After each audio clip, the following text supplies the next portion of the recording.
Hello everybody and welcome to Board Game Inquisition. We're pretty much in love with games that are both new and old. So today we're going to be unboxing Last Will by Vladimír Suchý, who you may or may not know from Pulsar 2849, and which is published by, oddly enough, both CGE and Rio Grande games, which I think is a little bit weird. It's for 2 to 5 players, and apparently it'll take about 45 to 75 minutes to play. This is a second-hand copy. I have not played it yet. I know nothing about this game other than the theme, and I believe it to be that you're left a small fortune of money, but you can only have it if you can spend exactly that fortune of money. I think it's a pretty unique concept. But we're not really here to talk about concepts, are we? We're going to see what's inside the box. So let's start with the box itself. Oh, it's a nice box. It's kind of slippy, but it's a nice box. It's a good quality box.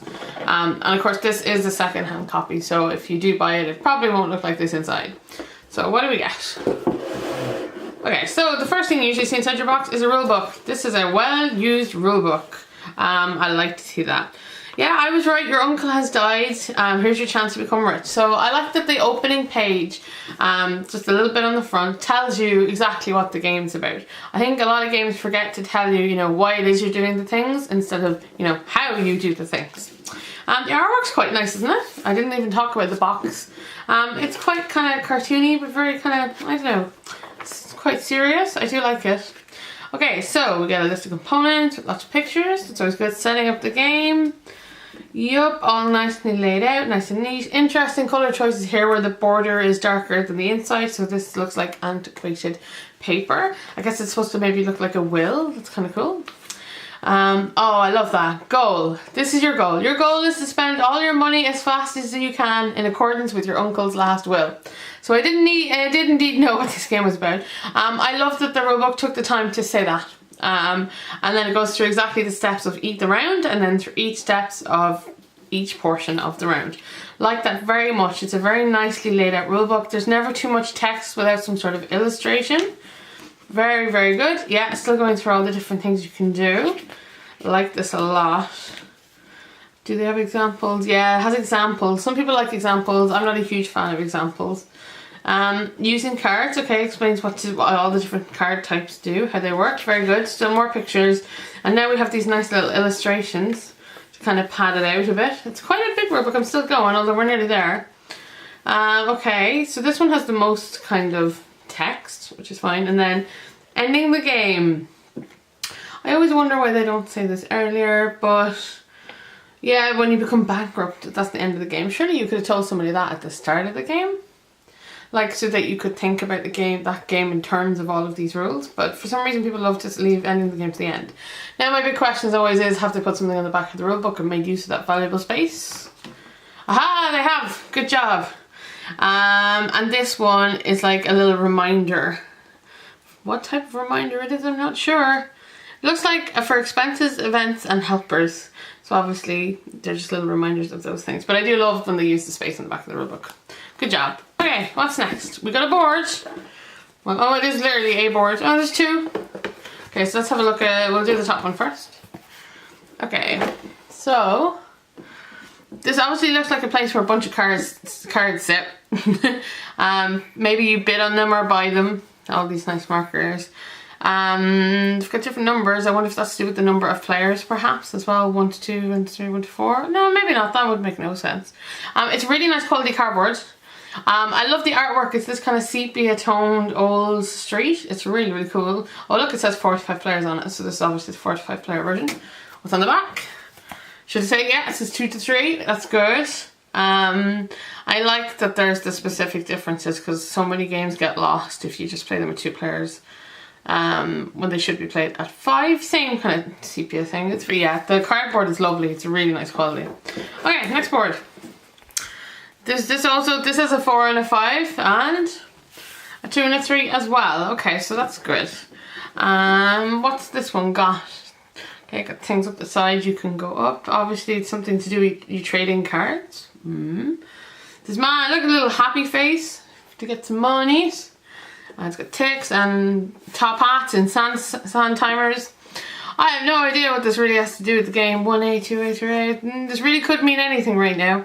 Yet again, it's another beautifully put together board. I think the artwork is gorgeous in these. It's beautiful. You can see all the streets and stuff. Okay, what's next? More boards. Right, so we'll go with the full Yeti ones. Whoop. So I'd like to think this is a player board and maybe you play your cards each round. For what you do, there's costs and things, ticks. Oh wow, look at the back of this. Can you guys see that up there? I'll try and make it look a bit better. Can you see? It's basically the entire outline of like a Victorian parlour or something like that. Look at that. That is gorgeous. Talk about like a touch of class in your games. Okay, and we'll see what is next. So this also seems like something that will sit on the board as kind of an add-on. You add more cards, you buy them or bid them. This game seems to be a lot about cards. I'm assuming I'll see all of the cards in a minute. So these must be the player boards because now they're coming in different colours. I'm 100% certain now, so obviously it's purple. And it's the same beautiful etchings on the back. God, that's really nice touch. Cool. Okay, so now I'm gonna try and finish with the wood bits first, right? Because there's quite a few of those. Oh, I see. So there's a whole array of these. This one's of doors. Is there anything beyond A? Do they all just say A? A. Oh, and they have a cutout door on the back as well. I should check did the main door have any, the main board have anything on the back of it, but we didn't really have a main board. I'll check later. So I'm not sure what these are for. They look like places for cards with A's and ticks. What the hell? I'm more confused now. I thought I knew what this game was doing. Yeah, so there's the other player boards. So your colour choices seem to be brown, orange, green, purple. They're unusual choices, right? And there should be one more because there should be 5 players. There's the 5th one. So you can have glue. Okay, so since we spent so much time talking about all these slots in the cardboard where cards go, let's see. My previous owner has done something quite criminal to this game where he has put elastic bands around the cards. Oh my god, you poor babies. We'll have to sort that out. Alright, so there are different types of cards. Let's have a look. So we've got different things. Yeah, they're marked differently on the back. So there are like quill cards. Oh look, it's a lady with a greyhound. I own a whippet, so I have an affinity with greyhoundedness. And oh, these are cool symbols. Some of these symbols I've seen earlier. Of course, the minute I turn them over to look at more symbols. See these? Those were on one of those boards earlier. Interesting, so it must belong with those. And you got men on bicycles. Well, unis, like, what are they called? Penny farthings. That's the word, penny farthings. And by the way, the cards feel lovely.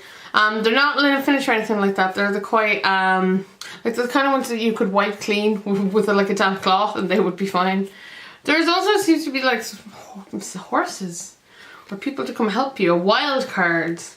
Cool, so there's definitely a lot of cards, which explains the whole board. So I think this game is mostly going to be a card game. We're just looking at any of the cards individually.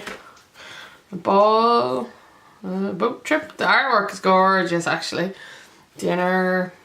Yeah, so you see what I mean. It's obviously these are things you're going to go spend your money on to get yourself poor, to get yourself rich. What a confusing concept. But I like it, I like it. Okay, and the next pile of cards that deserve to be freed from their, oh my god, their rubber banded bondage. Are these more of the same? We'll go with what's on the back of them first. These all have, oh, these are all gentlemen with top hats. Oh, except this one there. Okay, so we got gentlemen with top hats. Very classy. Some creepy old Addams Family kind of looking house. So we'll do the creepy house first. Oh, and they are indeed houses. You could buy a farm or a manor house. They're really cool actually, a mansion. Okay, that's cool. So obviously these are more things you want to spend your money on. What's the deal with the gentleman symbol then? What, we're buying gentlemen now? Okay, some of those still mansions. No, apparently gentlemen. Oh, that was fresh. I knew, well, there was at least, there we go, more houses. So what do gentleman cards do?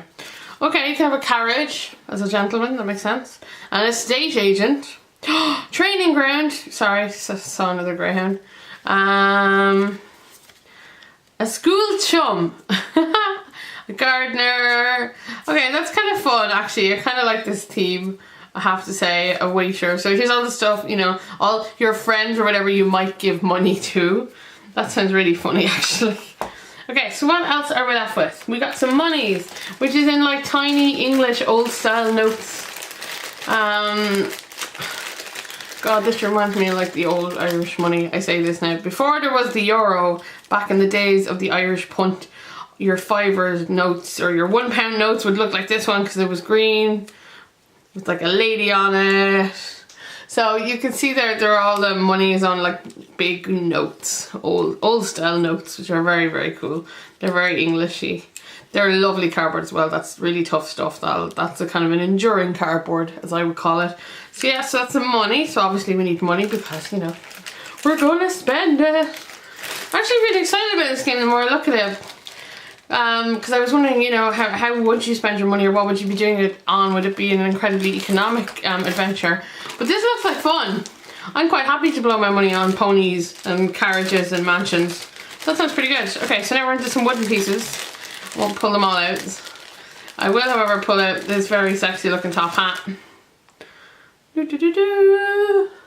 can't be a true gentleman without a top hat. You also get a little roundy marker. Yes, it's not the corresponding colour one. These lovely chunky ones. They feel lovely. They're really nicely made. And there is one for everybody in the audience colour-wise. And then the final thing we have to get to, apart from the fact that I will not be re-rubber banding my cards. Now, there's also all these tiny tokens. I'm not sure where they go. There was lots of places where you could put them with the ticks, wasn't there, on those boards. So what do we have? They all the same, they're just in slightly different colours. A couple of different colour ones. See if I can. Oh, there's weird shaped ones and round ones. Is there anything else in there I missed? A bigger round one. Try and show you everything. So as you can see, there are weird shaped wooden pieces. I'm not sure what they're about. See them? They're kind of goldy. Then there's mini round ones and big round ones. Clearly they have meaning, which is escaping me currently. But they're lovely as well. They're really nice and soft, and they're good wooden pieces. So that's everything that's inside Last Will. Have you played it before? Would you give me any advice on how to play it again if I asked you nicely? Just gonna pop everything back in the box, and thank you very much for watching this video. I hope you enjoyed it. And that was Last Will. So thank you for watching, and until next time, where we'll maybe unbox something else together. I'll see you soon. Take care. Bye bye.